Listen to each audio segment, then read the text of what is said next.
这阵啊，唔那疫情严重，全台湾的水情共款正热。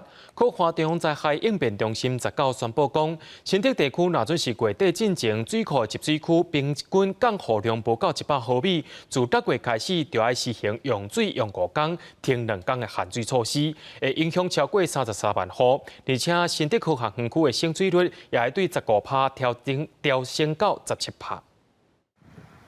民众听到有可能后个月新竹地区要开始限水，赶紧来买水桶，准备转去欠水。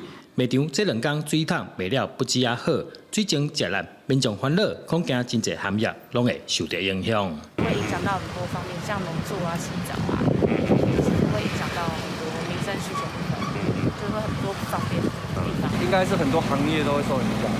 自水公司19月统计资料，新竹宝山甲保利水库水量剩163万吨，若是阁无落雨，新竹县市会开始分做2区开始限水。县市政府把已经做好准备。新竹市会有135处的供水站，那现在已经都陆续在施工当中哦。这2周内哦，全部把这个135处供水站完成。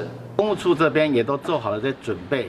也就是分区这个限水，以及我们怎么样供应给他们来提这个水的部分的地点，这些我们都做好准备。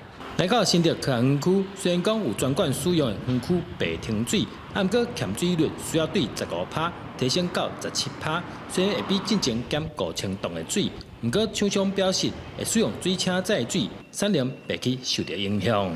记者张君和新竹报道。